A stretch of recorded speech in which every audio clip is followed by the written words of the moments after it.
in defensively. And we get a stop going in the half. 1, 2, 3. Attack, attack, attack.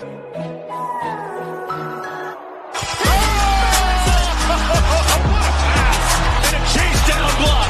He erased it. 3. Bingo! It's showtime!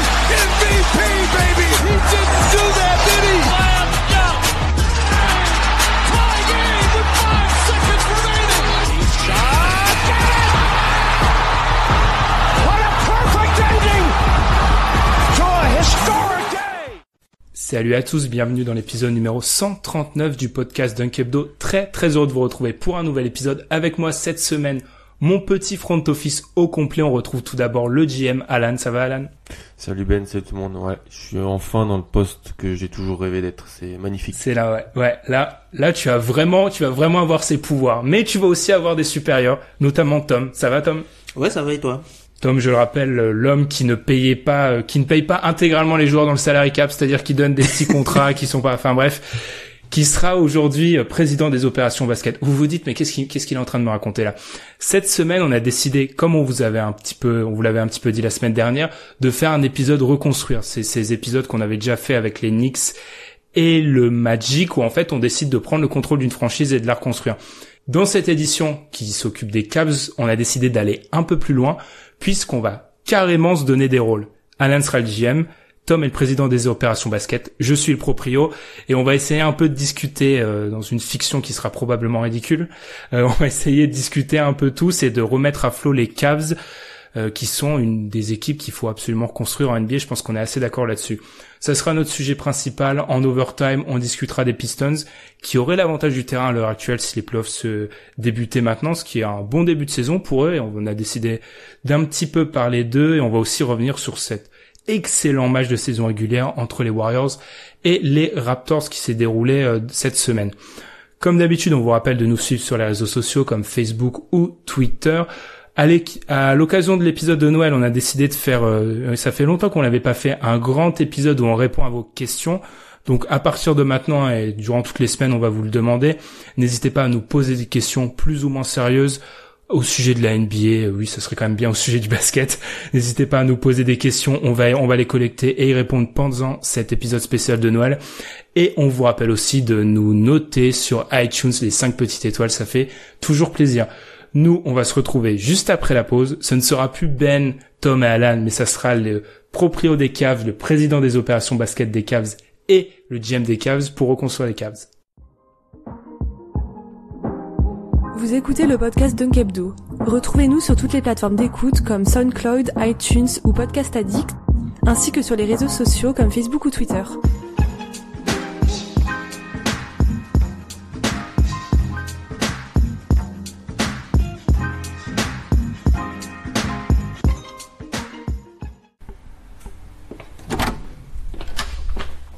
Messieurs, je m'excuse pour mon retard. Vous savez, j'ai eu un appel important. Là, je vais vous quitter plus rapidement que prévu. Mais j'ai décidé de maintenir cette réunion. Je vous remercie d'avoir accepté de m'accompagner pour cette formidable aventure. Vous savez, donc, j'ai décidé de racheter les Cavs aux mains de Dan Gilbert à un prix que les médias vont sans doute moquer. Mais je suis un grand fan NBA, vous me connaissez. J'ai décidé de racheter les Cavs pour ce rêve un peu fou de gagner un titre NBA, et il s'avère que les Cavs étaient l'équipe la plus abordable à l'heure actuelle. Donc j'ai décidé de m'entourer de vous. Alan, tu sais, on se connaît, je sais que t'es un spécialiste draft. Donc j'ai décidé de te donner ce rôle de GM. Merci de l'avoir accepté. Et Tom, je sais que t'es un spécialiste à la science du salary cap, donc je sais que ce rôle de président des opérations basket te va plutôt bien. Je sais que vous êtes tous les deux gros fans NBA, 2 spécialistes de la ligue, donc je pense qu'ensemble on peut former un trio assez compétent pour remettre à flot cette franchise. Je pense qu'on peut le faire. Bon, on va être honnête, ça sera difficile. Je suis proprio, mais je suis pas non plus un bisounours, je suis pas complètement naïf. La franchise va mal, c'est un petit peu pour ça que Dan Gilbert me l'a cédé. Donc ça va être difficile, la reconstruction sera longue, la tâche sera difficile. Comme je vous l'ai dit, je suis en retard parce que j'avais un rendez-vous important là. Je dois partir dans une 40aine de minutes, donc on a 40 minutes pour poser les jalons de cette reconstruction. J'aimerais bien qu'on puisse discuter de tout, ça serait plutôt pas mal. Coach, futur trade, draft, revue d'effectifs, bref, j'aimerais bien qu'on discute de tout. Mais avant tout ça, je pense qu'on est obligé de passer c'est un peu la patate chaude que nous a refilé Dan Gilbert, Kobe Atman, etc. C'est le dossier J.R. Smith. Il a pas joué depuis le 19 novembre. Il a demandé le trade chez nos prédécesseurs. Tom, tu veux faire quoi avec J.R. Smith? Moi, j'avoue directement, enfin, je compte pas vous donner beaucoup d'ordres, hein. Je veux pas être un tyran en tant que proprio, mais c'est pas un joueur que j'ai vraiment apprécié. J'ai été très gêné par ses commentaires très agressifs envers Colin Sexton en début de saison. Je vais vous le dire clairement, je le veux plus vraiment dans l'effectif. Alors, il va être très important de savoir déjà pour établir notre stratégie. Est-ce que tu es prêt à payer la luxury tax ou pas? Sachant qu'on l'a payé sur les dernières années et que là on est dans le statut de la repeater tax. Donc en gros, si on passe au-dessus de la taxe cette année, on va payer beaucoup plus que ce qu'on devrait payer normalement. Merci de me poser cette question, Tom, parce que c'est vrai qu'elle est centrale. Il faut être, comme l'avait dit le grand philosophe Patrice Evra, il faut être transparent. Je ne veux pas payer la taxe. Je vais être très clair là-dessus, mis à part, mais si j'ai mis une exception, c'est que je sais parfaitement qu'elle sera pas rencontrée. Si vous arrivez à m'attirer un top 10 NBA, je suis prêt à mettre de l'argent d'investir. Mais en dehors de ça, non, parce que comme tu l'as dit, c'est un effectif très cher. Et en l'occurrence, je sais que je suis j'aime pas trop ces notions de petit et gros marché, mais je sais que Cleveland, c'est un peu comme Charlotte. On va avoir du mal à attirer des superstars. J'ai pas envie de m'endetter dans un marché où ça sera difficile d'être rentable, surtout que j'ai investi pour acquérir la franchise. Donc non, et je pense que c'est très important de le fixer dès le début, je ne veux pas payer la taxe. Mis à part renfort d'un joueur exceptionnel, mais on le sait tous les trois, vous allez sûrement pas y arriver. En fait, c'est une question importante puisque notamment par rapport à J.R. Smith, ça aurait pu permettre de le packager entre guillemets dans un transfert pour récupérer de l'argent et un asset, mais en récupérant un contrat qui est plus mauvais que le sien. Sachant que J.R. Smith, c'est un joueur qui il est à peu près 14 millions cette saison. Il a normalement on a une option pour l'an prochain avec lui, mais bon, son salaire n'est pas totalement garanti. Et ce qui peut être intéressant avec lui, c'est soit d'attendre, puisqu'en fait il a été signé sous l'ancien CBA, donc son contrat, on peut l'agréger en fait en comptant tout le montant du salaire, même s'il y a qu'une seule partie garantie pour l'année prochaine. Ok. GM Alan, j'ai bien conscience que retrouver pour J.R. Smith une porte de sortie, ça doit être très difficile. J'ai eu l'occasion de parler à Dan Gilbert et en l'occurrence, c'est pas un secret, la franchise essaye de l'échanger depuis 18 mois, plus ou moins. Elle a pas trop réussi. Est-ce que t'as quelque chose à l'idée? Moi, je vous avoue que même un buyout, ça me dérange pas. C'est vraiment un joueur que j'aimerais bien voir en dehors de l'effectif parce que il n'est pas en adéquation avec ce que j'aimerais construire. Ouais, j'ai essayé un peu de sonder le reste de la ligue, certains de mes collègues. C'est un peu compliqué parce que le problème de JR, c'est une combinaison entre le joueur qui est aujourd'hui et le joueur et son salaire en gros. Parce qu'encore s'il pouvait produire des choses intéressantes, ça serait pas mal, mais l'année prochaine, il est sous contrat, comme le disait Tom, pour plus de 15,5 millions. C'est un peu compliqué. Si on veut essayer de trouver un package, se diriger vers un buyout, c'est compliqué aussi. Franchement, le dossier de J.R. Smith, il est avec une issue très compliquée, sauf si, comme l'a dit Tom, on arrive à récupérer quelqu'un qui peut être un joueur qui peut être plus cher et peut-être qui pourra limite même un petit peu plus aider, parce que J.R. Smith n'aide en rien du tout aujourd'hui l'équipe, et peut-être un asset, mais l'échanger pour directement trouver quelque chose. Il n'y a pas d'équipe qui joue quelque chose qui pourrait être intéressée par le joueur, et surtout vu le salaire. Encore s'il a été en contrat expirant, on aurait pu faire quelque chose. Là, il y a encore 1 an et demi de contrat, c'est compliqué. Est-ce qu'on peut réfléchir comme l'a dit Tom, il a que à peu près 3 millions de garanties là. Est-ce qu'on peut penser à le couper après la saison prochaine? Après la saison là, pardon. Le couper direct et prendre juste la dead money restante. Parce que clairement, je te comprends Alan, on lui trouvera pas un point de chute. On lui trouvera clairement pas un point de chute sans lâcher quelque chose ou, comme l'a dit Tom, récupérer plus cher. Et moi je vous l'ai dit, c'est un joueur, clairement je le veux plus dans l'effectif à moyen terme. La date butoir, c'est le début de la saison prochaine. C'est inconcevable pour moi qu'ils soient encore dans notre effectif en début de saison prochaine. Moi, ce que je peux proposer, c'est peut-être, je vois peut-être 2 équipes qui pourraient être intéressées, mais je suis pas sûr en fait que ces équipes-là, qui pourraient nous intéresser, mais je suis pas sûr que ces équipes-là soient intéressées par le profil de J.R. Smith. La première, c'est New York, c'est-à-dire que ils ont un joueur qui a un contrat à peu près équivalent avec en la personne de Courtney Lee, sauf que lui, l'an prochain, en fait, c'est la totalité de son salaire qui est garanti. Donc, c'est une équipe qui pourrait entre guillemets récupérer J.R. Smith. Et nous, on récupère Courtney Lee qui est un vétéran reconnu. C'est un joueur qui vient de retourner il n'est pas encore rentré dans la rotation, mais c'est un joueur qui vient d'être cleared. Il est apte désormais à jouer. C'est un joueur qui pourrait encadrer les joueurs qu'on a aujourd'hui. C'est un bon professionnel, comme je l'ai dit. Et New York, qui, dans sa volonté d'avoir un maximum de cap space pour 2019, pourrait être intéressé par seulement les 3 millions de garanties. En fait, comme ça, il pourrait couper ou stretcher cet argent-là l'an prochain pour avoir un maximum de cap space pour signer des agents libres pour 2019. Autre équipe qui pourrait être intéressée, ce serait, je pense, les Pelicans, où on récupérerait, entre guillemets, le salaire de Solomon Hill, pour leur fournir un joueur qui est capable de les aider un petit peu à l'aile. Donc le seul problème que ça a, c'est que ça augmente un peu le salary cap des Pelicans, puisque le salaire de Solomon Hill est un petit peu moins élevé que celui de J.R. Smith. Mais eux aussi, le fait que JR n'ait que 3 millions de garanties et qu'ils doivent essayer de se positionner pour peut-être garder Mirotic et même Randle la saison prochaine, peut-être que ces 3 millions qui vont couper, par rapport à l'année en option qui est à 12 millions de Solomon Hill, ça peut aussi les aider. Vous en pensez quoi? J'aime bien l'option New York. Je sais pas ce qu'en pense notre general manager, mais j'aime bien l'option New York, surtout parce qu'on récupère Courtney Lee et comme tu l'as dit, c'est un vétéran qui a pas fait de vagues. Il a déjà connu pas mal de franchises NBA. J'ai jamais vu trop de problèmes autour de lui, et ça pourrait être bien d'amener ce genre de vétéran dans notre effectif qui s'annonce jeune dans les futures années. Après, il y a une autre option. Avant de laisser parler le GM, il y a une autre option. Ce serait peut-être d'aller voir Dallas. Et pour essayer de récupérer un joueur comme Harrison Barnes, qui peut-être peut aider dans le futur. On sait qu'Harrison Barnes, il a aussi une année en option à 25 millions l'an prochain, mais du coup on pourrait qu'il prendra certainement.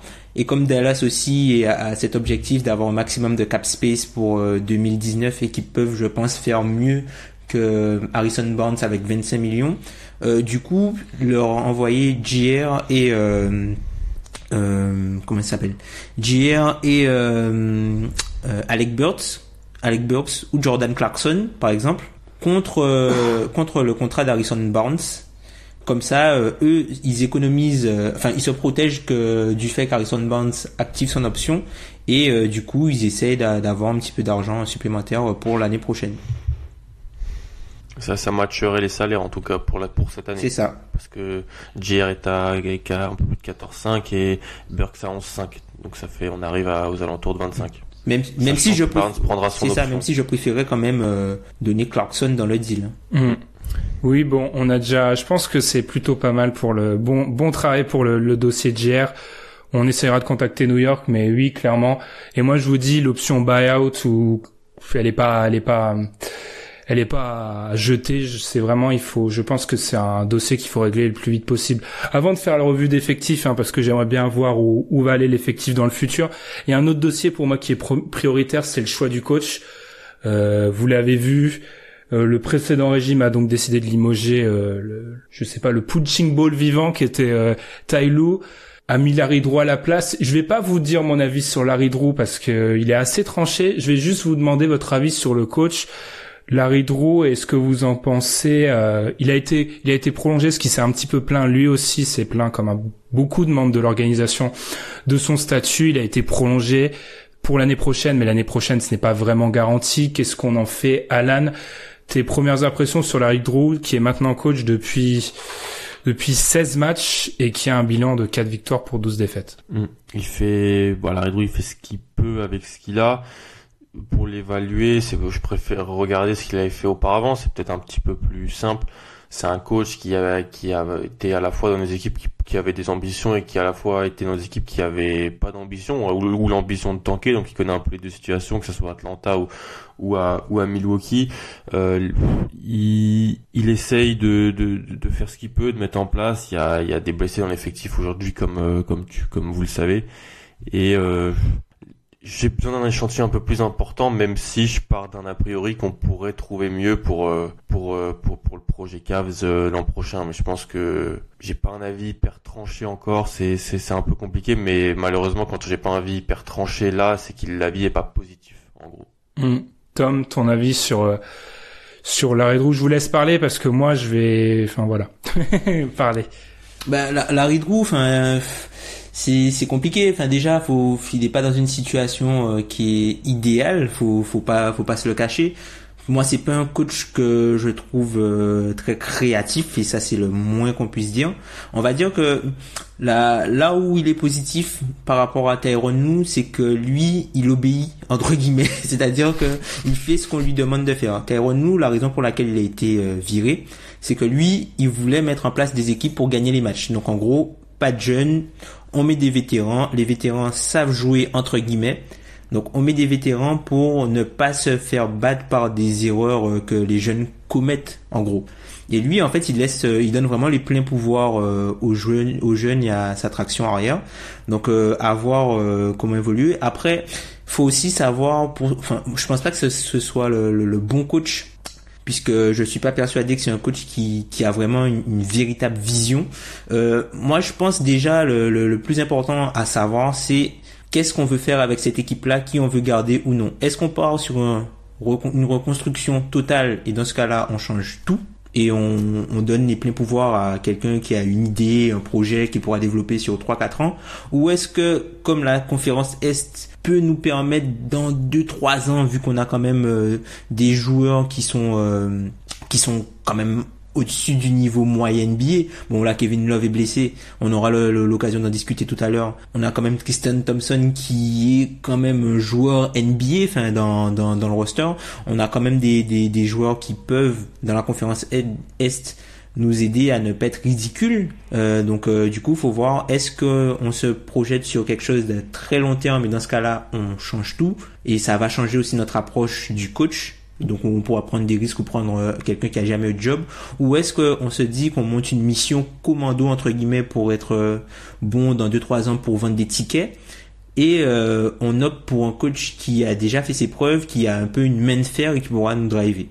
T'as dit un mot important, c'est celui de vision. Et la vision que j'ai pour l'équipe à l'heure actuelle, c'est qu'il faut repartir sur l'objectif. C'est pas de construire une équipe chancelante qui tient un petit peu à l'Est, qui va faire passer un tour, une année chanceuse à l'Est et avoir une équipe moyenne. C'est vraiment de repartir des bases et de s'inspirer de ce qui a pu être fait. Par exemple, ce qui a pu être fait à Atlanta dans un passé plus proche.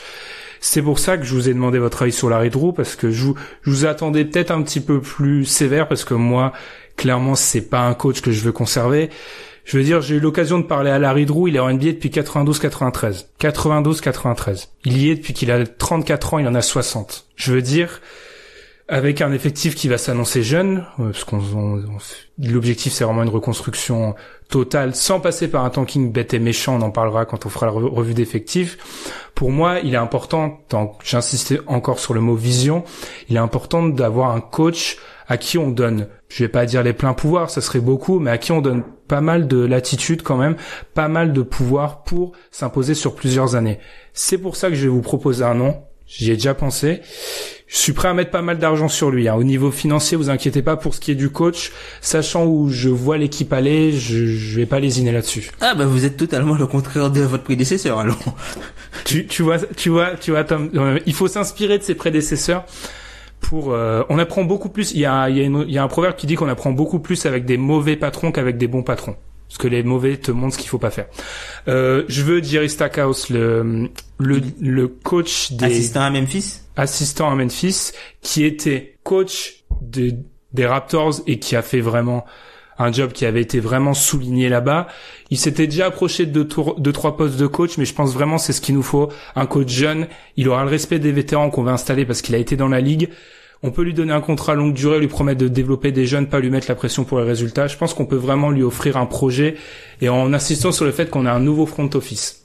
Qu'est-ce que vous en pensez, Alan? Est-ce que c'est un choix qui te plaît? J'aime bien. C'est, je pense, l'opposé d'un Larry Drew, si on est en 2018. Totalement. Donc ouais, j'aime bien. Il a fait dans l'optique de développer les jeunes, surtout avec les possibilités de two-way contracts, ce qu'il a su faire avec l'équipe de G-League des Raptors, les Fred VanVleet, Pascal Siakam, Dylan Wright, les joueurs qui ont fait les allers-retours entre l'équipe de G-League des Raptors et puis l'équipe NBA. C'est un super boulot vu qu'on va repartir sur une construction nouvelle avec des jeunes joueurs, des assets, des joueurs qu'on va drafter. Je pense que c'est une belle idée. Puis c'est un jeune joueur, comme tu as dit, il a été respecté. Ça a été un très bon joueur NBA. Donc c'est un joueur qui est connu et qui a du bagage. Et ce qu'il a fait, c'est remarquable du côté de Toronto. Ah, moi je suis pas opposé. C'est quelqu'un qui a un CV qui parle pour lui. Il a déjà fait ses preuves dans les ligues mineures, on va dire. C'est assez bizarre qu'il ait pas trouvé de proposition et qu'il se retrouve entre guillemets à accepter un job d'assistant. Moi, peut-être qu'il serait intéressé pour prendre le job. Sinon, enfin, il y avait peut-être un autre nom, je pense, enfin, que j'aurais peut-être trouvé intéressant, c'est Jay Larranaga, qui est l'assistant à Boston depuis quelques années. C'est quelqu'un dont, enfin, globalement, quand on parle de lui, c'est quelqu'un de très sérieux, qui est souvent mentionné pour les postes entre guillemets. Il a déjà été interviewé. C'est ça, il a déjà été interviewé à New York par exemple, un peu à Atlanta, un peu à l'image de coach Tibet, qui est l'assistant de Terry Stotts à Portland.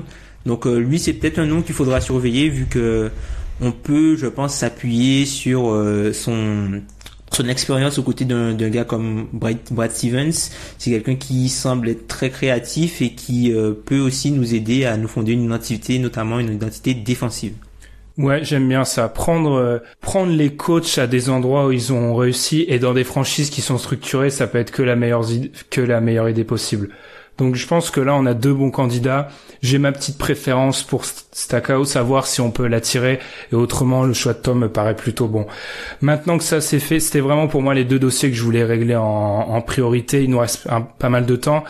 Parlons un peu de l'effectif en lui-même. Alors c'est un effectif vraiment que c'est pour ça que ça a été difficile de me convaincre de racheter cette équipe. C'est un effectif âgé. Il y a eu des signatures, on en parlera peut-être comme Larry Nance qui est un petit peu gênante. Alan, je vais peut-être commencer par toi. Est-ce que déjà, premier point, est-ce que tu veux bouger avant la trade deadline? J'aimerais bien essayer de bouger comme l'a dit Tom tout à l'heure, peut-être un Jordan Clarkson, peut-être un George Hill. Ça va être compliqué de bouger George Hill.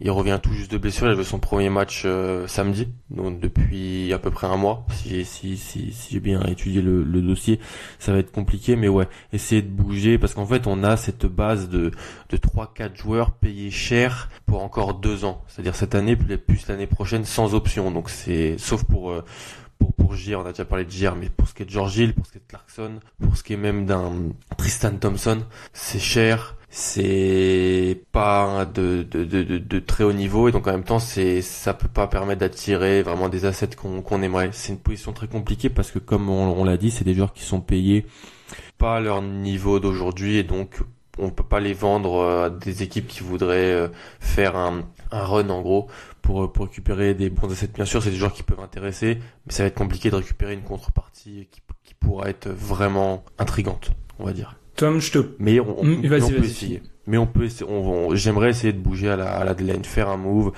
comme ce qui a été fait là avec Korver. C'est intéressant. Tom, même question. Et Alan, tu pourras y répondre dans la foulée de Tom. Est-ce que pour vous, il y a des joueurs que vous voyez comme intouchables?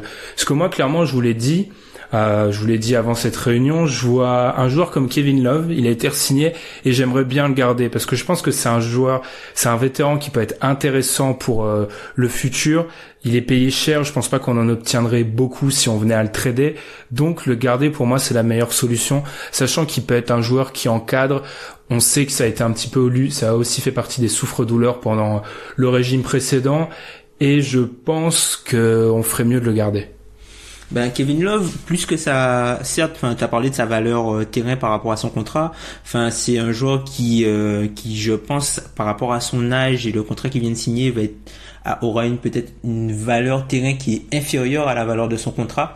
Donc ce sera peut-être un joueur pour lequel il faudra donner un asset pour qu'une équipe le récupère. Moi, je pense que pour cette saison, on peut quand même le garder. Bon, déjà, il est pas transférable avant le 15 janvier vu qu'il a signé une extension, machin. Bon, voilà. On peut pas le transférer de suite. Je pense que c'est un joueur où on n'en obtiendra pas énormément. Faudrait peut-être voir à la saison prochaine, peut-être que des équipes qui rateront les joueurs qu'elles veulent réellement vont essayer de se positionner dessus pour récupérer un joueur. Je pense peut-être à Utah. Si Utah rate le joueur qu'elle veut vraiment, le joueur qu'ils veulent vraiment à la prochaine free agency, ils pourront peut-être se dire que tu sais, Kevin Love aux côtés de Rudy Gobert, c'est peut-être pas si mal par rapport à ce qu'on a aujourd'hui et par rapport à ce qu'on voudrait payer. Moi, je pense que c'est un joueur qu'on pourrait garder, notamment puisque c'est un stretch 4 qui peut aussi jouer stretch 5. Et comme on a un joueur en arrière en développement qui est Colin Sexton, le fait de pouvoir jouer avec un joueur comme Kevin Love, ça peut lui permettre de prendre de bonnes habitudes, en fait. Donc, je pense qu'il y a quand même une valeur à garder un joueur comme Kevin Love, qui est aussi qui commence à avoir une réelle voix dans la ligue, notamment par rapport à ses problèmes d'anxiété. C'est plus que, faut regarder plus que le joueur pour Kevin Love, et je pense que c'est pas une mauvaise idée de le garder vu la contrepartie qu'on risque de récupérer. Après, le problème que ça pose, juste dernière chose, le problème que ça pose, c'est qu'en ayant un joueur comme Kevin Love, ça va être difficile d'aller tout au fond de la ligue vu l'état de la conférence Est en bas. Alan, au niveau est-ce que t'es d'accord aussi pour ne pas en fait sur le caractère intouchable, c'est un grand mot, c'est juste que il faut pas le trader à part si l'offre est alléchante. Bien sûr, on n'est pas fou, mais sur ce caractère-là de Kevin Love. Ouais, je suis plutôt, ça me dérange pas en tant que GM de faire un bout de chemin encore avec Love. Il vient d'être signé. C'est compliqué de faire l'acquisition de gros joueurs NBA. Kevin Love, ça peut en être un. Bien sûr, comme tu l'as dit, il a été la cible de critiques qui ont pas toujours été justifiées. Dans les années passées, on était en dehors de la franchise, mais on trouvait que c'était pas hyper justifié. Maintenant, on est dedans. Il faut, ça me dérange pas de faire ce bout de chemin avec Love. Puis, comme vient de le dire Tom, ce qu'on pourrait récupérer, c'est pas forcément hyper positif non plus. Donc ouais, je suis plutôt d'accord avec cette politique. Après, il va falloir bien l'entourer. Et puis, en termes de joueurs intouchables, si je peux rebondir, moi, il y en a pas, à part, parce que je suis pas un grand fan de Colin Sexton. C'est le débat que je comptais avoir avec vous aujourd'hui. Sexton, alors déjà, on le sait, je pense qu'on est tous les trois d'accord que si on avait été en charge de la franchise, clairement, ça n'aurait pas été notre choix, Colin Sexton à la dernière draft. Bon, il est là. Il y avait aussi une volonté du régime précédent de le choisir pour son caractère, parce qu'apparemment au niveau des workouts, ils les avaient impressionnés. C'est quelque chose qui, je pense, est positif, parce que ce que n'a pas su faire mon prédécesseur Dan Gilbert, c'est imposer vraiment du sérieux dans cet effectif, dans cette franchise plus largement, et à ce niveau-là, on peut faire ça. Et Colin Sexton, si jamais c'est un joueur sérieux, c'est positif, même si sur le terrain c'est assez dérangeant. Est-ce qu'à l'heure actuelle, Alan a déjà donné sa réponse, est-ce que pour toi, Tom, Colin Sexton est un touche à moi en tant que proprio? Je vous annonce que si jamais vous me trouvez un trade pour lui, je vais pas non plus y mettre mon veto. C'est très tôt je ne tire pas une croix sur lui, mais de base, c'était pas un joueur que j'appréciais particulièrement. Donc, si on trouve une porte de sortie et peut-être un jeune talent un peu plus prometteur, clairement, on pourrait le trader. Ça ne me dérangerait pas. Il y aurait pas de veto de ma part. En fait, Sexton, moi, même par rapport à sa draft, ce qui m'avait attiré chez lui, c'est le fait que ce soit un joueur d'intangible. Enfin, moi, c'est quelque chose que j'apprécie particulièrement sur les joueurs. C'est un joueur qui, au-delà de sa ligne de stats, en fait, quand tu vois jouer, il est un peu électrisant, en fait. Il est électrique, il est un petit peu en mode, je dirais pas Marcus Smart, mais tu vois, c'est un peu le gars qui, je pense, son évolution, c'est un joueur qui sera amené à jouer à un niveau plus haut que son talent, juste par rapport à son caractère. Un peu, c'est pas vraiment le bon exemple, mais un peu à la manière de Jimmy Butler, où même si il a c'est pas le joueur le plus talentueux, mais le fait qu'il soit orgueilleux, qu'il aime pas se faire ridiculiser ou qu'il a il a une très haute opinion de lui-même, je pense que c'est quelque chose qui va le booster à travailler pour continuer à s'améliorer. Après, honnêtement, aujourd'hui, est-ce qu'il y a quelqu'un dans cet effectif-là où tu te dis, la prochaine fois qu'on ira en play-off et qu'on aura une bonne équipe, ce gars-là, il sera là? Non. Ouais. Non. Je pense qu'on est tous d'accord là-dessus. C'est pour ça, n'hésitez pas, Alan, si vous avez des traits, n'hésitez pas à m'appeler parce que je pense que là, on est vraiment sur un effectif où même quand Kevin Love, on l'a dit, Kevin Love, ça serait bien de le garder, mais encore une fois, si vous avez une offre folle qui arrive d'un confrère un petit peu ahuri, n'hésitez pas à vous jeter dessus. Peut-être parlons des autres joueurs. Un Tristan Thompson, on a beaucoup parlé de ces joueurs comme George ou George Smith, qui ont des contrats qui s'arrêtent ou pas garantis. En l'occurrence, Tristan Thompson, lui, il est garanti l'année prochaine. Il a plus de 18 millions dans la balance. Il a fait quelques bons matchs. Qu'est-ce qu'on en pense, Alan? Moi, encore une fois, je suis le proprio, je donne mon avis.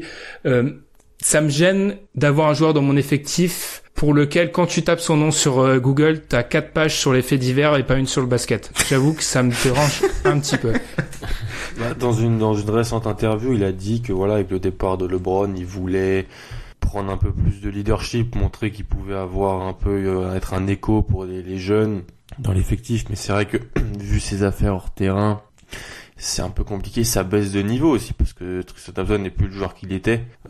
C'est clair, on l'a vu même quand on a fait des longs runs en playoff. Il y a un Tristan Thompson avant 2016 à peu près et un après. Les affaires hors terrain, ouais, c'est un petit peu dérangeant. Après, comme tu as dit, le contrat est totalement garanti. Ça va être compliqué de trouver une porte de sortie intéressante parce que là, on vient de racheter, on est là, on se sépare de joueurs. C'est pour aussi récupérer des choses intéressantes et intrigantes pour nous, pour reconstruire cet effectif. On va pas balancer trop de nos joueurs avec peut-être des assets en plus juste pour se débarrasser, pas que tu payes la taxe ou que on se sépare des joueurs parce qu'il y a des problèmes caractériels. Donc c'est une situation compliquée. Soit on peut faire la politique de l'autruche et regarder pendant un an et demi rester, sachant que l'équipe est mauvaise, on va pas se mentir. L'équipe est mauvaise surtout sans Kevin Love, donc on pourrait quand même récupérer un très haut choix de draft si Kevin Love ne joue pas. Mais voilà, les problèmes caractériels, je sais que c'est quelque chose que tu mets beaucoup en avant, que t'as racheté, tu veux instaurer une nouvelle culture, même le choix d'un Stackhouse dans l'Aranaga montre ça. Et ça va pas avec la nouvelle culture d'avoir Tristan Thompson dans l'effectif aujourd'hui. Mais il est à 18,5 millions l'année prochaine. Même si c'est pas, on va pas se moquer des femmes de nos joueurs, mais même si en dehors de ça, c'est un joueur qui, moi, c'est un profil que j'apprécie, pour être honnête. J'ai toujours trouvé, Tom, tu parlais quel serait le prochain de nos joueurs, parmi nos joueurs, lequel on pourrait se dire, il sera là dans la prochaine épopée en playoff. Tristan Thompson, pour moi, c'est pas choquant, je veux dire, c'est un joueur qui va sur ses 28 ans. Alors, on a l'impression qu'il est là depuis longtemps, il a peut-être été un peu éreinté comme beaucoup par ses longs runs en playoff, mais il est pas non plus si vieux que ça. Donc, pour moi, ça fait clairement, c'est pour ça que je vous parlais d'une reconstruction intelligente. C'est un joueur, pour moi, auquel il faut pas toucher. Alors, encore une fois, à chaque fois que je dis ça, il faut le comprendre, on ne le touche pas, mis à part offre délirante, comme d'habitude. Mais on peut le laisser dans notre effectif, je veux dire, de toute façon, on n'en tirera rien de bon. Les seconds tours protégés, 55 premiers choix, moi, je trouve ça d'une idiotie pas possible. J'ai confiance en toi, Alan, et en ta qualité à la draft, mais je regarde les stats, et les stats montrent qu'à ce stade-là, on ne trouve rien, 99% du temps. Donc, autant garder Tristan Thompson. S'il pose pas de problème à l'intérieur de l'effectif, il fait peut-être parler de lui dans TMZ, etc. Mais s'il pose pas de problème à l'intérieur de l'effectif, on peut le garder. Ça reste un bon pivot. S'il est plus trop gêné par les blessures, il peut faire des choses. Je pense qu'on peut le garder. C'est pas un joueur que tu dumperais, par exemple. Exactement. Non, clairement. On peut le garder, il peut apporter des minutes, ça reste un soldat, je veux dire, il a une bonne attitude. Parce qu'en fait, pour moi, il faut jamais séparer ça, mais je pense que l'homme et le joueur, il faut limite essayer de le séparer, parce que le joueur, je vois pas trop ce qu'on peut lui reprocher en l'occurrence. Moi, je pense qu'il peut quand même avoir une valeur, entre guillemets. Alors certes, son contrat est épais, mais c'est un joueur qui, en play-off, notamment face à des joueurs comme Al Horford, a toujours montré qu'il avait de la valeur, puisque c'est un joueur qui il est dans le schéma, entre guillemets, du pivot moderne. Alors oui, il est un petit peu moyen dans tout ce qui est protection du cercle, mais sur tout ce qui est switch, on sait que en playoff ça switch beaucoup plus. Sur tout ce qui est switch, il est quand même assez intéressant. Super intéressant, ouais. Sur tout ce qui est rebond, protection de la raquette, pas protection du cercle, mais protection de la raquette, il est assez intéressant. Sur le rebond, il est assez intéressant, et c'est jamais le dernier pour jouer des coudes en fait. Donc je me dis que peut-être que lui, on pourrait peut-être en tirer quelque chose, mais le problème c'est que faudrait aller voir une équipe, par exemple une équipe comme Charlotte, et faudrait peut-être accepter de récupérer par exemple le contrat de Biyombo, avec peut-être un second tour de draft, puisque Charlotte c'est une équipe qui va essayer de faire le maximum pour jouer les playoffs. Kemba est en feu, mais ils sont juste à l'équilibre, et ils ont joué 21 ou 22 matchs. Ouais, ils ont joué 22 matchs cette saison, et ils ont joué 19 fois contre l'Est. Donc quand ils vont commencer à partir de l'autre côté, peut-être que c'est une équipe qui peut être amenée à faire un panic move pour sauver sa saison. Donc peut-être que c'est une équipe qu'on pourrait cibler pour essayer de récupérer un asset pour Tristan Thompson par exemple. J'aime assez bien ce move de Biyombo, qui est certes cher, mais c'est un joueur, je parlais à mes confrères, j'ai toujours lu des très bonnes choses sur Bismack Biyombo. Il nous a défoncé avec Toronto en playoff, hein. Donc, la dernière fois que Toronto a gagné 2 matchs en playoff contre les Cavs, c'est parce que Biyombo, il fait 25 rebonds et 15 rebonds sur les 2 matchs. Donc, ça peut être une porte de sortie. Après, c'est vrai que si on n'a rien de concluant, je vous annonce, ça fait pas partie des joueurs que je peux voir partir. À l'inverse de Jordan Clarkson, qui lui, alors... On parlait des Kardashians. Aïe. Jordan Clarkson. Clairement, ce rôle de 6e homme / titulaire qui prend 35 shoots à 25% de réussite, c'est clairement pas un profil qui m'attire. Le régime précédent a quand même donné un choix de draft pour récupérer Jordan Clarkson. Ouais. Le régime précédent, on va parler d'un ancien de ses coéquipiers dans quelques secondes là. Le régime précédent a fait quelques boulettes quand même, il faut être honnête. Est-ce que vous êtes aussi dubitatif que moi, parce qu'à l'heure actuelle, je vois pas trop Clarkson était un joueur qui avant, quand il était aux Lakers, je voyais ce qu'on pouvait dire de lui dans les cercles NBA. Il était prometteur. Là, à l'heure actuelle, il a quand même quelques saisons NBA dans sa sacoche. Il a pas vraiment évolué, ça reste toujours le même type de joueur, et je crois pas que pour l'évolution de notre effectif, ce soit le joueur qu'on devrait conserver. Moi, je pense qu'on devrait le garder. C'est vrai. S'il veut nous faire tanker, c'est le commandant. Exactement. Non, exactement. C'est exactement ça. Je pense que c'est quelqu'un qu'on devrait garder, franchement, puisque si on veut rivaliser avec les chars d'assaut du bas de la conférence, on a besoin que Jordan Clarkson joue 30 à 35 minutes. Mais, donc, dans cette optique-là, vous le transférez à la fin de la saison. Qu'est-ce qu'on peut obtenir de Jordan Clarkson? À 13,5 millions l'année prochaine. Alors, je vous permets pas d'être arrogant avec votre proprio, les gars, parce que je vous vire, moi. On peut essayer, mais je pense que cette année, si on va aller récupérer un top 3 draft comme c'est un de tes objectifs principaux, c'est vraiment un joueur qu'il faut avoir avec nous. C'est terrible à dire, ça ne sortira pas de ses murs, mais c'est un joueur qui doit jouer beaucoup. C'est un joueur qui doit jouer beaucoup. Il joue déjà donc les 25 minutes qu'il a actuellement, pour vous, ça doit être monté à 35, et on fait comprendre à Larry qu'il faut plus faire jouer Jordan Clarkson. Non, peut-être pas.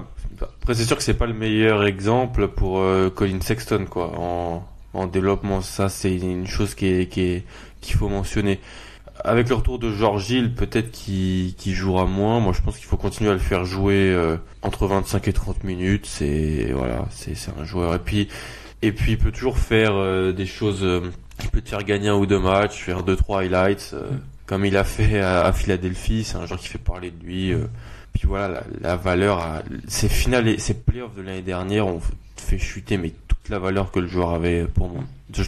Quand j'en parle à d'autres GM, c'est vraiment ce qu'on me dit. Parce qu'il y a des joueurs, il y a des gens qui paient quand même pour venir voir les matchs, donc 35 minutes c'est peut-être abusé, mais non, je pense que Clarkson, on devrait le garder pour être mauvais.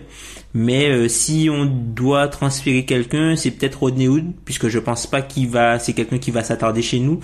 il peut avoir une valeur intéressante, notamment pour une équipe comme Philly, qui est à la recherche d'un gars un peu de ce style-là.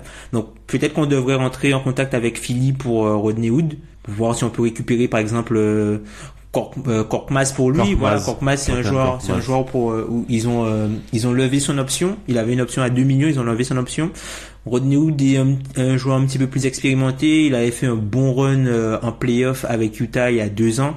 Bon, l'année dernière, ça s'est très mal passé pour lui, mais peut-être dans un autre environnement, ça pourrait être intéressant. T'as Sam Dekker qui a aussi un profil intéressant.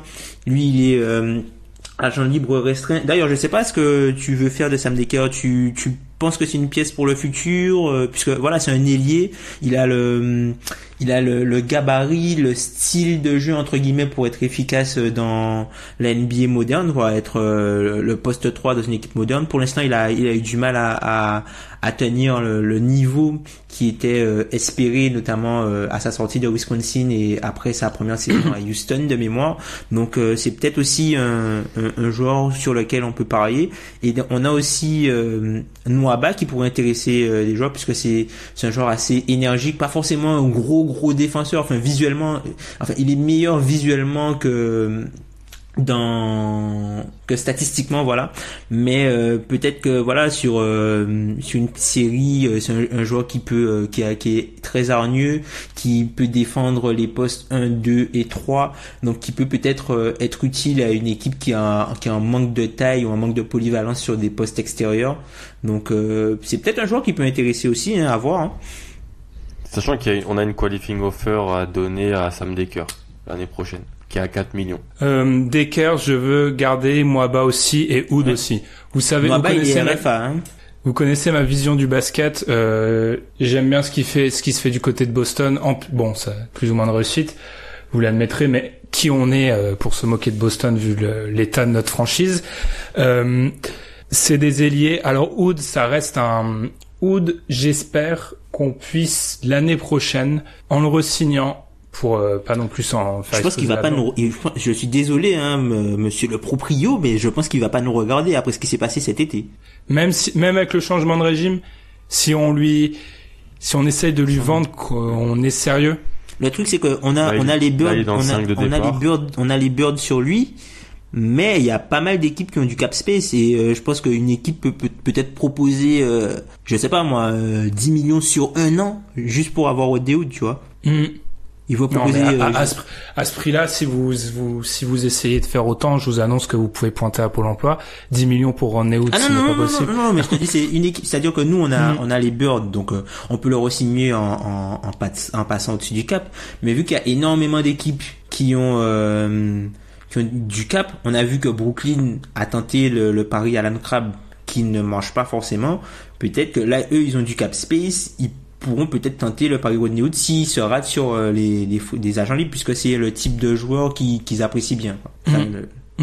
Après, pour ce qui est de Sam Dekker et surtout David Nwaba, j'aimerais bien qu'on le garde parce que t'as mis en avant le fait que c'est un joueur qui est dans l'effort, etc. C'est exactement ce que je veux construire, des soldats. Je sais j'insiste là-dessus, hein, mais j'espère que vous avez compris, on sera pas forcément très bon cette année, l'année d'après, sûrement l'année d'après aussi. Il faut construire quelque chose de très positif au niveau de la culture et c'est important d'avoir ce genre de joueurs. Je pense que c'est plutôt important. Je sais pas ce que tu en penses, Alan, le JM à ce niveau-là. Et faut peut-être qu'on parle rapidement de Larry Nance aussi, qui lui, je parlais des heures de mes prédécesseurs, a été re-signé récemment. Et ça, j'avoue que c'est une épine dans le pied. Rodney Hood, ça, c'est un joueur que je pense on peut tirer quelque chose de lui cette année, comme tu as dit, peut-être le changement de régime, son installation dans un 5 de départ, c'est des choses bêtes mais qui peuvent faire changer la vision d'un joueur sur une organisation. Si on le met en confiance, il pourrait peut-être parler avec nous l'été prochain. Sam Dekker, pareil, c'est ce genre de joueur. Voilà, comme tu as dit, on va pas gagner beaucoup de matchs. L'objectif, c'est même pas d'en gagner beaucoup à court terme, même moyen terme. Donc voilà, avoir un effectif qui ressemble à ce qui se fait de bien NBA aujourd'hui, ça peut être intriguant. Je sais pas ce que vous pensez, vous, de Cedi Osman, par contre. C'est un joueur dont on n'a pas parlé. Moi, je pense que l'objectif, c'est d'essayer de générer de la valeur, en fait, du roster. C'est-à-dire que là, on est limite sans asset. entre guillemets, à part ce qu'on vient récupérer du côté d'Utah. Donc l'objectif c'est un peu de générer de la valeur et des assets et d'avoir des joueurs qui dans le futur pourront intéresser des équipes, même si, qui ont un profil qui pourront intéresser des équipes qui jouent quelque chose, quoi. Donc tous les ailiers, vu que la ligue est en pénurie d'ailiers, tous les ailiers ou les gars qui ont la bonne taille et qui peuvent un peu shooter, c'est quelque chose qui pourrait être intéressant pour nous de garder. Par rapport à Cedi Osman, c'est comment dire, en fait je parle souvent de l'idée du costume. En gros, c'est un mec taille S qui est dans un costume XL. Le costume pour l'instant est trop grand pour lui, c'est pas un mauvais joueur, c'est juste que c'est un joueur qui je pense que ça va être important et intéressant pour son développement, en fait, de ne pas faire uniquement ce qu'il sait bien faire, puisque ça fait partie des choses que tu dois t'améliorer là où tu n'es pas bon. Même si c'est plus intéressant pour l'équipe que tu fasses uniquement ce dans quoi tu es bon. Mais pour ton développement, je pense que c'est intéressant que tu te mettes en difficulté pour que tu puisses apprendre de tes erreurs et progresser sur des aspects du jeu où tu n'es pas bon. Je pense que c'est quand même un joueur on peut en tirer quelque chose. Je pense que c'est un joueur où on peut en tirer quelque chose et qui, autour de la ligue, semble avoir une bonne valeur. Après, je sais pas si c'est un fer de lance d'une reconstruction, vu ce qui va arriver à la prochaine draft, mais moi, je suis pas forcément pour qu'on le laisse partir ou qu'on le solde. Non, c'est clairement pas un joueur que j'imagine dans notre futur. Après, je vais pas imposer notre futur, même si j'ai beaucoup d'emprise dessus. Sur ce début de saison, on a un peu vu, on en avait parlé quand on n'était pas dans ces positions-là, mais il y avait une espèce de propagande qui voulait l'année dernière qu'il ait plus d'importance. Cette année, il est titulaire. Sur sa 30aine de minutes, de ce que j'ai pu voir, clairement, il est pas au niveau d'un titulaire NBA à l'heure actuelle. Je pense qu'on peut être d'accord là-dessus. Peut-être qu'il le sera dans un futur proche. J'en doute, peut-être un peu plus loin. Mais oui, il faut essayer. Ça fait partie de ces joueurs qu'il faut essayer de mettre en valeur. Comme l'a dit Tom, faut essayer de mettre ces joueurs-là en valeur pour en tirer quelque chose. Parce que c'est pas en mettant en valeur J.R. Smith qu'on va en tirer quelque chose. De toute façon, il joue plus. Pareil pour George Hill. Pareil pour Tristan Thompson. C'est avec les Cedi Osman, les Ante Zizic qu'on peut espérer quelque chose. Après, je vous avoue que moi, là, je pense qu'il a beaucoup de valeur avec les block boys, comme les avait appelés KD. Enfin, les journalistes. Les journalistes, enfin, pas les journalistes, mais les NBA Twitter, entre guillemets. NBA Twitter, je pense, l'aime beaucoup. Mais pour être dans le milieu, je peux vous dire que, je pense qu'Alan peut le dire mieux que moi, je doute que des franchises aillent nous offrir, vu ce qu'a montré Cedi sur ses 20 premiers matchs, beaucoup. Après, si on le met en valeur sur 82 matchs et qu'il commence à mettre 2-3 petites choses en place, pourquoi pas. Après, j'aimerais bien qu'on avance peut-être, à part si vous avez quelque chose à dire. Oui, vas-y. Juste une chose, en fait, pour Alec Burks. Là, c'est après, faut voir ce qu'en pense le proprio, puisque c'est lui qui paie.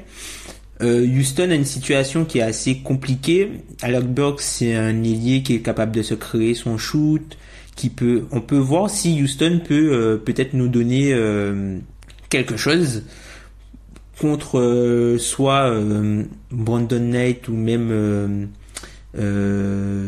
Marquise Chris, par exemple, vu que lui il est finissant. Je ne veux pas entendre ces noms-là dans la franchise. Mais si on peut récupérer un tour de draft du premier tour. Oui.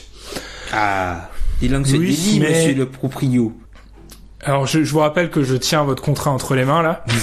Je peux l'arracher à tout moment. Oui, s'il y a un premier tour, mais c'est des joueurs clairement il faudrait les couper à la minute où ils posent le pied dans l'Ohio. Je veux dire.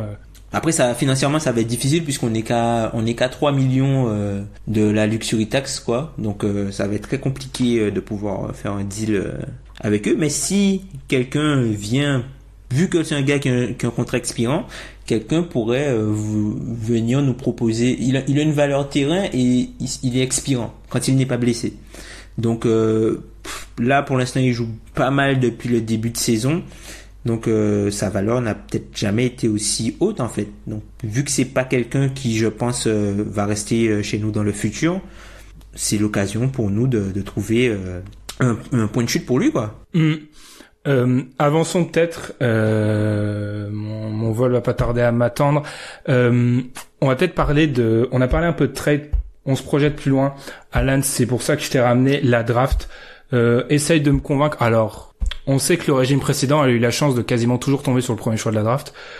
Bon, je fais confiance à la NBA, à la loterie pour, comme elle le fait souvent, inciter les nouveaux arrivés, c'est-à-dire nous donner le premier choix de draft en trafiquant un petit peu. Ça sortira pas de ses murs, mais on l'espère un petit peu quand même. Ce serait pas la première fois. Ce serait pas la première fois, Tom, et on sait que Adam m'a quand même dit plus ou moins que me l'a pas dit. Enfin, je peux pas non plus, même à vous, je peux pas dire ce qui a été dit. Alan, essaye de me convaincre de pas drafter, si j'en ai l'occasion, Zion Williamson, ou alors faudrait que je me jette là-dessus. Parce que moi, je te le dis clairement, je suis un proprio. Vous voulez vendre des maillots, monsieur le proprio? Exactement. Au bout d'un moment, je veux bien une reconstruction intelligente, c'est-à-dire on prête pas tout le monde pour des choix entre 55 et 60 qui n'ont aucun intérêt, mais je pense pas que le public de l'Ohio, aussi fervent soit-il, va s'enthousiasmer sur Jordan Clarkson pendant des mois. Il va falloir quelque chose. On est en décembre, si je veux faire simple, Zion et Williamson est peut-être pas le meilleur joueur de la draft, mais l'écart qu'il a en termes de popularité, tout ce qui est hors basket, est plus grand que l'écart entre lui et le meilleur joueur de la draft. C'est quelque chose dont je suis persuadé.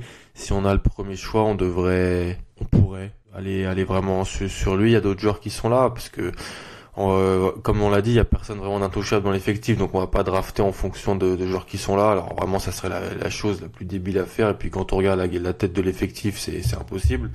Donc voilà, l'objectif, je pense, c'est d'aller dans le top 3, top 5, et puis voir ce qu'on peut faire là.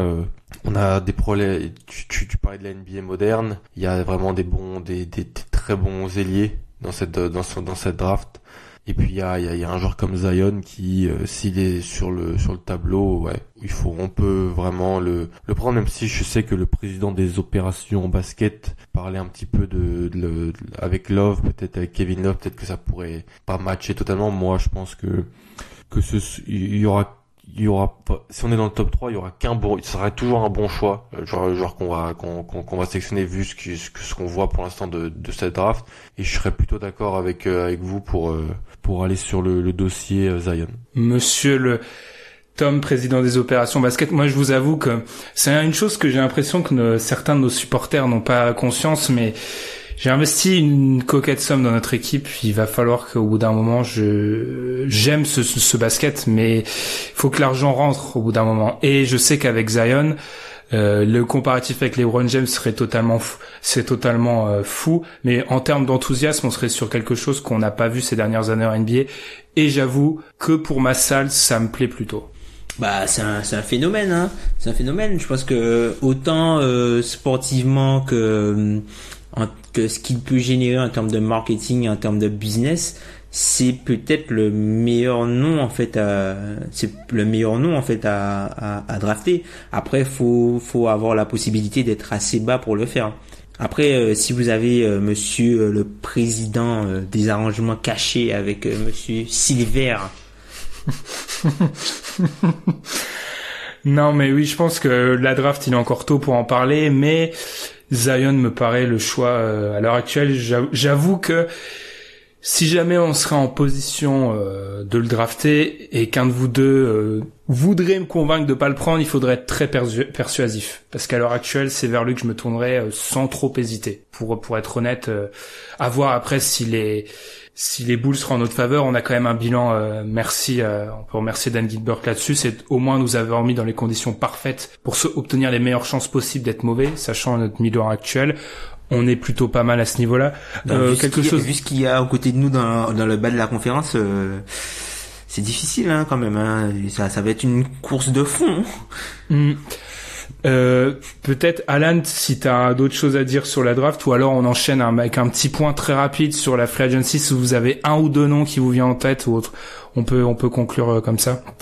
Bah déjà, on pourrait parler d'un joueur que je trouve très intéressant qui a retrouvé contract, c'est Billy Preston, qui est un joueur dont on a déjà parlé dans le podcast, qui, bah franchement, avec l'effectif qu'on a actuellement, j'aimerais bien le voir plus. Sachant, comme vous l'avez dit tout à l'heure, Larry Drew, en gros, fait jouer les joueurs et obéit un peu à l'exécutif. Donc si on pouvait glisser ça dans les petits papiers, j'en serais très heureux, parce que c'est quand même c'est une très grosse recrue en sortie de lycée, qui a pas eu des années faciles avant. Pourquoi pas le tenter? On n'a rien à perdre, et puis s'il est mauvais, ça nous améliorera pour tanker. Pour la draft, essayer de faire des coups. C'est ce que je dis est totalement débile, hein. C'est ce qu'on essaie de faire tout le temps, bien sûr. Mais théorie du meilleur joueur disponible, je pense. Théorie du meilleur joueur disponible sera toujours là pour nous, tellement l'effectif n'est pas intéressant. Et avec les choix du second tour, essayer d'alterner entre joueurs qui a quand même du bagou, des joueurs qui ont de l'expérience en NCAA, qui peuvent être des joueurs de rotation, et des paris. Il y a des paris qui peuvent être faits dans chaque draft qui peuvent être intéressants. Je peux prendre l'exemple d'Amidou Diallo, par exemple, à OKC. C'est ce genre de joueurs que j'aimerais bien aller chercher les joueurs qui ont du potentiel, qui étaient des fortes recrues qui baissent à la draft du fait de blessures, du fait de mauvaises situations NCAA, les relancer parce que on est en manque de talent et on va aller chercher du talent, et c'est vraiment du premier au 60e choix ce qu'on va essayer d'aller chercher, tout en pondérant un peu avec peut-être un ou deux éléments dans les futurs drafts qui ont un petit peu plus d'expérience, parce qu'on a récupéré des deuxièmes tours avec Utah. Essayer de faire ça.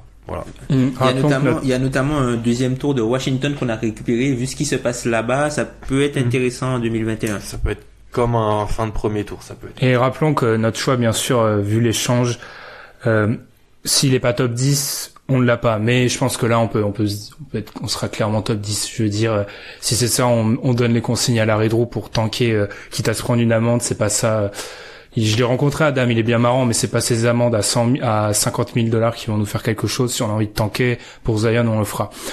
Par rapport à la free agency, rapidement, parce qu'il nous reste que quelques secondes, si vous avez un joueur qui vous passe par la tête, moi je sais que j'ai pu parler à un coach que je connais plutôt bien, qui s'appelle Pierre, Kelly Oubre, clairement, il a été dans une mauvaise situation. Là, je vous l'ai dit, l'objectif c'est de renverser la culture qui a été mise en place. Si on peut lui offrir donc on amène Kelly Oubre. Comme ça, je vois bien vos petits rires. Au moins, on est dans une organisation qui rigole, hein. Je rappelle que je peux vous virer à chaque moment, mais on est dans une organisation qui rigole. Mais est-ce que le problème d'un joueur comme Kelly Oubre, ça a pas plutôt été l'environnement négatif que Si. Ouais. Lui-même? Non, je suis d'accord. Ouais, très possible. Après, je rappelle que 49% de la ligue, selon Bobby Marks, sera free agent. Donc, on aura forcément des petits coups à faire. Mais oui, bien sûr, au niveau de la free agency, je vous demande juste acheter malin. Enfin, je vais demander comme à une ménagère, mais on va pas investir beaucoup. On sait parfaitement qu'on sera pas du tout attractif. Faut juste ramener des joueurs de banc, de devoir, des vétérans, sans surpayer. On peut donner des contrats longue durée parce que, comme je l'ai dit, je pense qu'on va pas être compétitif avant 2-3 ans. Donc juste évitons le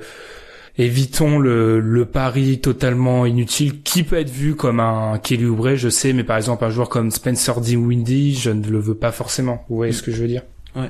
Moi, je pense qu'un joueur peut-être comme toujours dans le même esprit, hein, mais un joueur comme Stan Johnson peut être intéressant. Un joueur aussi comme Rodney McGruder peut être intéressant. On sait que Miami a des problèmes financiers. Ils pourront probablement pas le payer sans aller dans la taxe. Et je ne vois pas Miami aller dans la taxe simplement pour Rodney McGruder, même si c'est un joueur qui est important pour leur effectif. Je pense que c'est un joueur comme ça qui peut être intéressant pour nous à la prochaine free agency. Tu vois, les petites signatures un peu pas sous-côté, mais les petites signatures vraiment voilà quoi, un peu en dessous. Peut-être un joueur comme enfin après ça à voir si on récupère si on arrive à récupérer Courtney du côté des Nets. Qu'est-ce que je raconte? Du côté des Knicks. Du côté des Knicks. Donc à voir. Après Stan Johnson, je pense que ça peut être c'est le même niveau, hein, donc t'inquiète pas. Après Stan Johnson, je pense que ça peut aussi être un joueur intéressant. Il commence à montrer quelques signes de progression. Donc à voir. Après joueur à éviter, je dirais pour l'instant Markel Fultz. Je sais pas en fait je pense pas qu'on a une organisation aujourd'hui qui on peut pas se permettre de tenter ce type de pari là.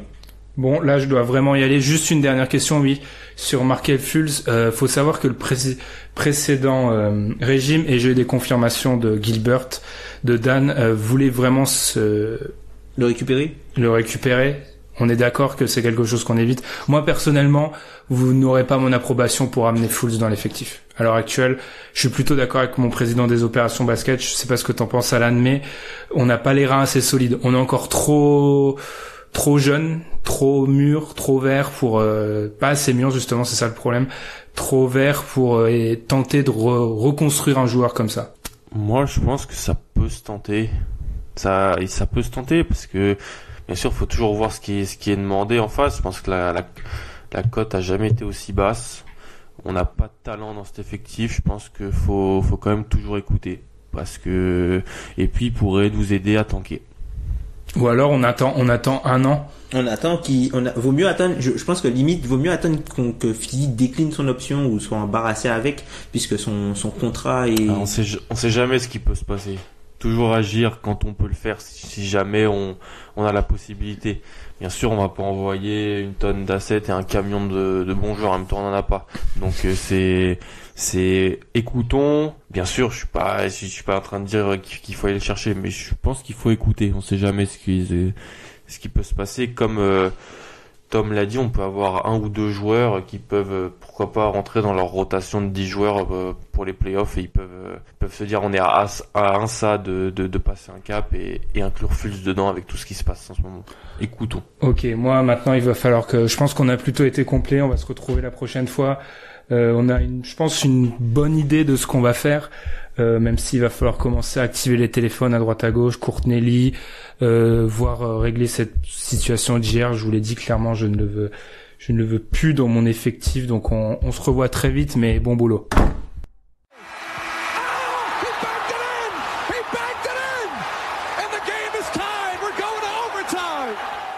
Overtime, on reprend nos costumes habituels. Juste une petite question, comme ça on en parlait pendant l'overtime, mais je maintiens, parce que je jouais le rôle du propriétaire, que l'équipe qui aura ce choix numéro 1 aura du mal à convaincre son propriétaire. Si jamais le front office et notamment le département de scouting ne veut pas de Zion Williamson, ils auront du mal à convaincre le propriétaire quand même. Parce que le propriétaire, au bout d'un moment, c'est ce que j'ai essayé de montrer dans mon rôle, il pense aussi billets, il pense aussi argent et... les perspectives, elles sont trop folles. Je veux passer en télé nationale et tout. Ouais. Je suis d'accord. Ça va être très dur là-dessus. On enchaîne, on l'avait dit pendant l'intro, on va un peu parler des Pistons. Les Pistons qui ont donc un bilan de 13 victoires pour 7 défaites. Ils sont 4e à l'Est. Ils sont sur une bonne petite série de 5 victoires de suite. On est même à 7 victoires sur les 8 derniers matchs. Ils ont perdu un match étriqué contre Houston de 2 points.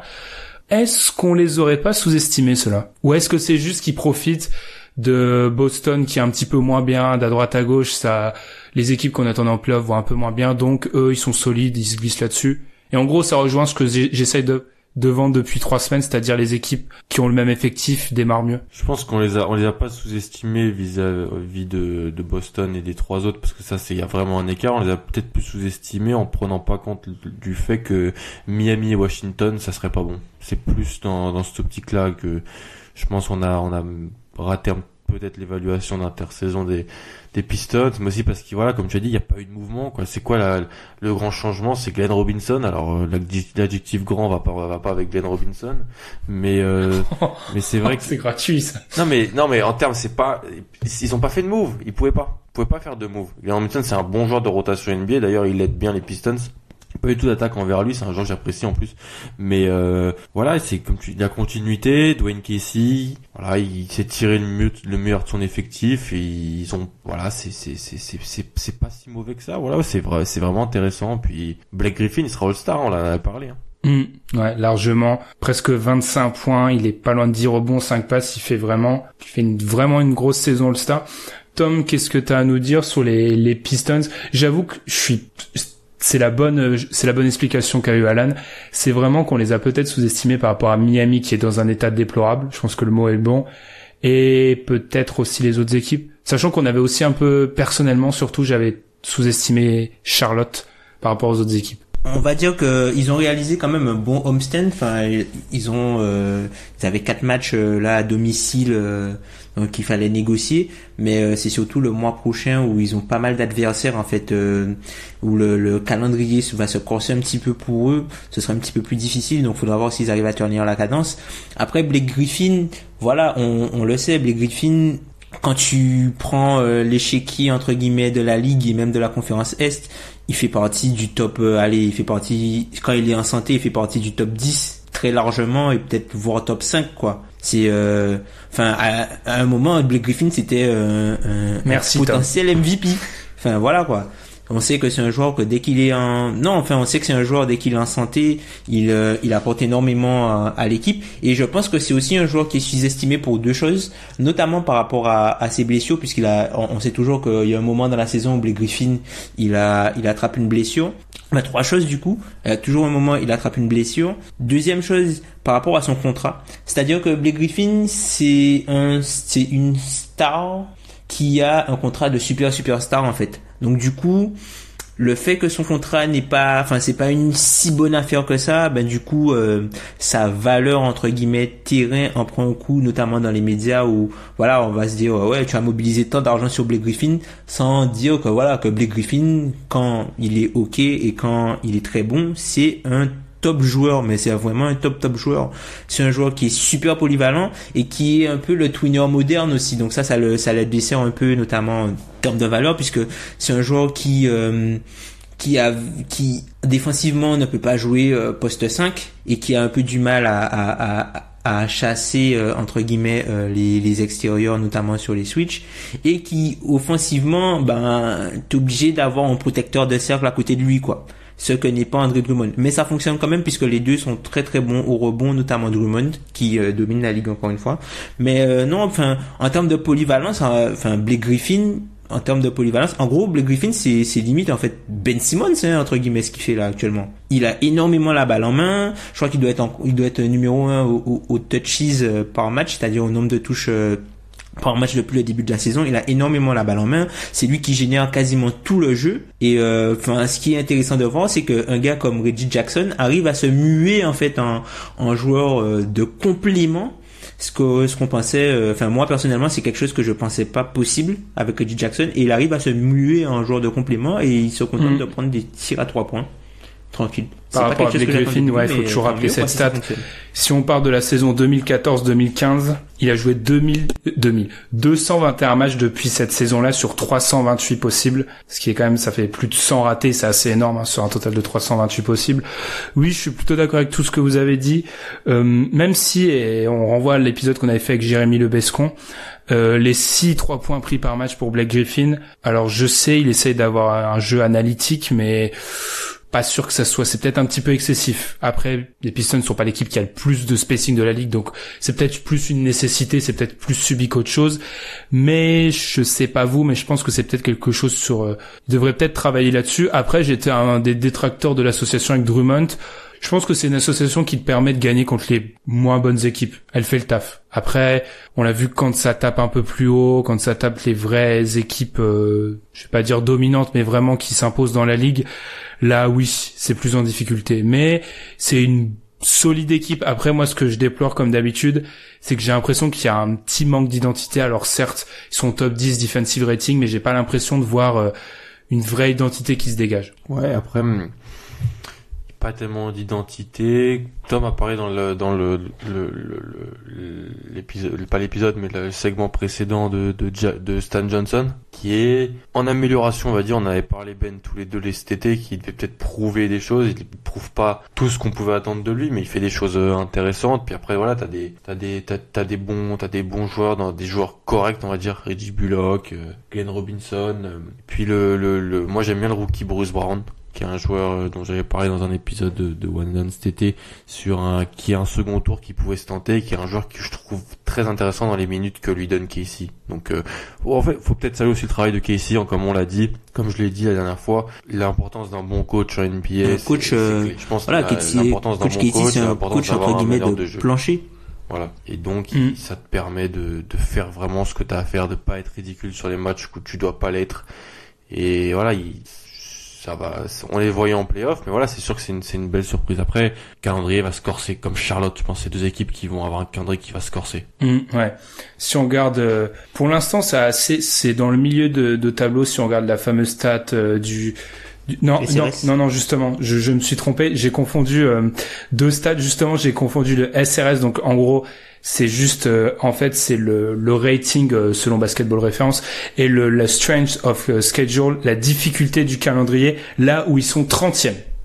C'est-à-dire qu'ils ont eu, selon faut toujours se méfier de ça parce qu'en fait, ça se base sur l'équipe actuelle. C'est-à-dire qu'en gros, quand tu joues une équipe, je sais pas, type Boston, ça passe sur le fait que Boston est équipe moyenne qui a un bilan à 50%. Ce qui est pas toujours vrai, en fait. Enfin, je veux dire, c'est pas le rating de Boston pour moi ou d'une équipe comme je sais pas, peut-être les Kings à l'heure actuelle, il est peut-être un petit peu trompeur, mais en tout cas ils ont un calendrier assez abordable statistiquement, donc ça va sûrement se corser. Après, ça fait partie des équipes, je pense qu'on peut être d'accord là-dessus, ça va en play-off et c'est Tom utilise souvent cet anglicisme, on a un petit peu pas le choix, je sais qu'on évite d'en donner trop, mais les locks, enfin c'est une équipe assurée.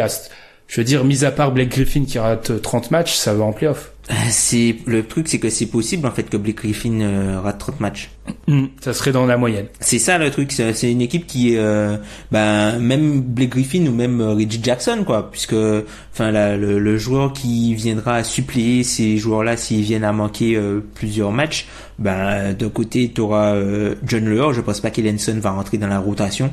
Je pense pas qu'il devrait faire Elenson. Il a d'ailleurs un début de carrière hyper décevant, mais on en parlera un jour peut-être. Entrer dans la rotation, ou même Stan Johnson qui va être déplacé au poste 4 si jamais Blake Griffin venait à manquer des matchs. Ou et si t'as comment il s'appelle, si t'as Reggie Jackson qui se blesse de nouveau, on sait que la santé c'est quelque chose qui est très important pour un joueur comme ça, notamment par rapport à son style de jeu et la façon dont il a fait son nom dans la ligue. C'est que c'est un joueur qui joue pas mal sur des changements de rythme, sur une agressivité, un premier pas très agressif et très dur. S'il a des problèmes, enfin certes, Ishmis peut suppléer entre guillemets, mais Ishmis dans son rôle actuel, il est vraiment très bon. Il faut pas lui non plus qu'il aille dans un autre costume que celui. Exactement. Ishmis c'est le costume aussi. Ishmis c'est le costume. Si Ishmis on entend souvent dire Ishmis, c'est un joueur, c'est un meneur backup. C'est tout. Il faut pas lui donner plus. Meneur titulaire, c'est un petit peu difficile pour lui et. Voilà. Et il peut jouer quand même avec, on voit que parfois il y a des line-up qui sont mises en place où il joue aux côtés de Reggie Jackson, machin. Après, il faudra voir aussi, moi j'attends beaucoup d'un joueur comme, j'oublie son nom. Il vient de revenir. Il s'était blessé à l'épaule, le sophomore. Luke Kennard, je pense que Luke Kennard va pas mal les aider, notamment en termes de spacing, puisqu'il va amener du shoot. Ça va peut-être faire régresser la défense, même si je pense que Luke Kennard c'est pas non plus le pire des défenseurs. Ça va peut-être faire régresser la défense, mais en termes de gravité, il peut peut-être permettre d'ouvrir un peu plus les lignes pour les drives de Blake Griffin. Et on va conclure l'épisode, quelques mots là-dessus. Ce match de saison régulière absolument, je voulais pas qu'on en parle et il s'avère que je l'ai regardé quand? Samedi matin, je crois. Match incroyable entre les Warriors et les Raptors, gagné par les Raptors qui, j'ai cherché ça, la stat a dû sortir sur Twitter mais moi je l'ai pas vu donc j'ai fait mes petites recherches. Les Warriors étaient sur une série de 8 victoires contre les Raptors. Donc la série ils ont réussi à mettre fin à cette série contre les Raptors, sachant quand même que j'ai regardé, mais sur les 5 derniers matchs, l'écart moyen était de 5,2 points. Donc c'était des matchs qui étaient quand même serrés. Alan, je sais que tu l'as vu, tu m'as envoyé des messages nocturnes en pétant des câbles. Donc qu'est-ce que t'as pensé de ce match où Kevin... Alors, pour moi, ça sera une performance qu'on va oublier, mais alors Kevin Durant était fort. Oh là là. La fin de troisième quart-temps de Durant. Elle est incroyable. Et quand il revient, à 8 minutes dans le quatrième, il met des paniers, il met des shoots, c'est impressionnant, quoi. Il est indéfendable. Il est totalement indéfendable. Faire ça, en plus, sans Curry, sans Draymond, voilà. Durant, il a fini le match face à une équipe des Raptors qui est très forte, hein. Il a fini le match avec Kevin Looney, qui a pris des rebonds très importants, mais qui c'est Kevin Looney, Jonas Jerebko, Quinn Cook, je crois, ou Iguodala, et qui est plus le Iguodala de... Alors là, Iguodala, il est carbonisé. Il est cramé, il passe son temps à marcher, même quand il a le ballon, il marche. Et puis Klay Thompson qui, voilà, quand il est la deuxième option est un peu plus en difficulté, même s'il a mis des gros tirs, plus en début de match, en fin de match, il a eu plus de mal, mais voilà, c'était KD. Les gens disent, ouais, KD, c'est la parodie KD, mais là, il était obligé de le faire, et quand il est comme ça, il faut qu'il le fasse, parce qu'il a mis des tirs, c'est insensé. Tom, vas-y pour défendre Kawhi. Ah non, c'est pas histoire de défendre Kawhi, hein. Enfin, moi j'ai trouvé le match vraiment intéressant de ce que j'ai pu voir. J'ai pas vu en entier, j'ai manqué une partie de la première mi-temps, notamment toute la partie de l'écart, puis j'ai regardé aussi la fin. On se rend compte que quand même Toronto a limite le meilleur matériel entre guillemets de la ligue pour défendre sur Kevin Durant.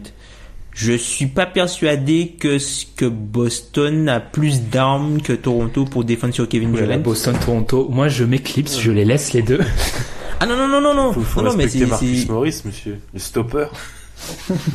Ouais, mais tu prends qui si ta vie est en jeu? Marcus Morris ou Kawhi? Est-ce que Kawhi il sera sur le terrain?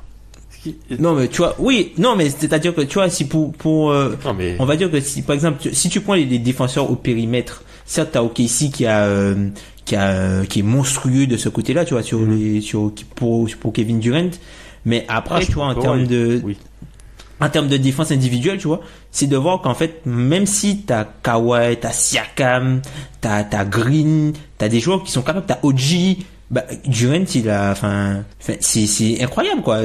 Et c'est se dire que, en fait, le match a été exceptionnel, notamment en termes de, moi, un truc que j'ai bien aimé, c'est vraiment l'intensité, tout ce qu'il y a eu à côté, tu vois, le Drake qui n'en revient pas de ce qu'il voit, après le shoot de la fin, là, pour aller en prolongation de Durant, là, l'espèce de 3 points, ou même celui qui est juste avant, là, le truc en transition, semi-transition, c'est incroyable, ça, son easy pull-up Jimbo, comme il l'appelle, c'est incroyable de voir ça. Et puis, le truc que je me suis dit, c'est, ok, le match est serré, c'est cool, il y a de l'ambiance, et là, je me suis dit, tiens, Curry ne joue pas, Green ne joue pas, Cousins ne joue pas. Et là, je me suis dit, ok. Ouais, et les Raptors font un match incroyable. Voilà, c'est ça. Ils shootent à un niveau. Siakam manque pas un shoot du match, je crois, ou quelque chose comme ça. C'est Green met des gros tirs aussi. Kawhi a un pourcentage excellent. Et en face, Kawhi d'ailleurs, juste pour me aller dans la brèche, je prends Kawhi pour défendre sur KD, mais pour moi le meilleur moyen de défendre sur KD, c'est un peu comme on le dit avec LeBron, c'est de le faire défendre lui. Et j'ai remarqué que Kawhi, il attaque très peu sur les phases offensives. Or, c'était logique parce que quand t'as Quinn Cook, Damian Lee, faut attaquer les autres mecs. Ouais, t'arrêtes avec Damian Lee, Ben. C'est facile. Non, c'est un peu la critique facile du moment. Je sais, je lui mets beaucoup dans la tête. J'ai rien contre lui, mais déjà, moi, l'espèce de bandeau de Rafael Nadal, je comprends pas ce que ça fait sur un terrain. On n'a jamais vu ça. Enfin, je veux dire, bref. Mais ça se comprend. Après avoir sur le long terme, mais j'aurais bien aimé voir Kawhi attaquer KD, ce qui a été fait dans l'autre sens. Après, on est en novembre, on va pas s'exciter là-dessus, mais oui, très très bon match de saison régulière et à voir pour la suite, mais c'était plutôt plaisant. Après, c'était le truc, c'est KD, tu vois, il a un peu c'est même pas un swag, c'est qu'en fait KD, quand il est sur le terrain, tu sens en fait qui voit et qui sait que c'est le meilleur joueur sur le terrain. Et il s'en fout, en fait, de qui est en face. Il s'en moque. Ouais, parce que quand même, le dernier shoot pour les amener en prolongation, il a juste Kawhi sur lui, avec, je sais pas, il doit avoir 10 cm d'écart. Et celui en fin de troisième quart-temps, là. Quand il arrive en transition, il pull up sur le logo, là. Sur le logo. Non, mais, t'as Chris Webber à l'antenne, il fait comment? Quand le shoot, il part, et après, qu'est-ce que tu veux? Après, je vous le dis, je pense que ça sera une performance qui sera oubliée parce qu'ils ont perdu. Ils ont pas gagné, ouais. Mais ils ont perdu, donc. Elle est énorme, ça perd. Ah, mais moi, je vous l'ai dit, en termes de performance en saison régulière, celle qui me reste, je parle de l'histoire très récente, hein. J'ai LeBron à Washington, là, quand il avait fait le shoot incroyable pour les Années. Ah ouais, avec Love, là, le truc, le turnover. Oh là là là. Et le Curry à OKC, en fait, qui est le match. Mais c'est tellement, ce que vous disiez, c'est que Tom, tu dis, il est tellement fort, c'est que t'as tellement l'impression qu'il sait qu'il est tellement fort que moi, à la fin du troisième quart, j'ai envoyé un message, j'ai dit, il va en mettre 60. Parce que tu sens que le gars, il sait que tu peux lui donner le ballon, tu lui fais un écran, un switch, c'est bon, il shoot à mi-distance ou à 3 points, et tu sais il sait qu'il est pas stoppable. Pour ça que c'est une arme de destruction massive, américaine de 1945 sur l'Allemagne, ce mec. C'est irréel, sérieux. C'est tellement facile que ça en devient. Et oui, il y avait pas Curry. Curry était en costume de ville, en train de péter des plombs sur le banc. Cousins, c'est pareil. Et puis il y avait pas Draymond. Merci Tom de ce rappel parce que c'est un peu. Ouais. C'est notable. Ouais, c'est un peu désolant. Je pense qu'on va conclure là-dessus parce qu'à force de jouer les apprentis GM, on passe beaucoup de temps, on parle et on s'égare. On vous remercie de nous avoir écoutés, cet épisode 139. On vous rappelle, n'hésitez pas à nous poser des petites questions. D'ailleurs, j'ai failli manquer à tous mes devoirs alors qu'on parlait de Toronto. Hugo, qui nous pose souvent des questions sur Twitter, nous en a posé une, on va y répondre. Par rapport à Pascal Siakam, justement, on en a parlé. Est-ce que c'est un candidat pour le MIP? Pascal Siakam, c'est un joueur qui est vraiment très intéressant cette saison. L'an dernier, il faisait déjà pas mal de bonnes choses dans le bench mob. On sait que Zach Lowe est un de ses fervents supporters et c'est lui qui mène le train de Pascal, et c'est un gars qui a aussi une page fan sur Twitter, le Pascal Gang, Pascal Siakam Pascal Siakam je crois fr pour le compte Twitter. Non, je pense que c'est un joueur qui est vraiment qui peut être MIP, hein, franchement, vraiment, qui peut vraiment être MIP.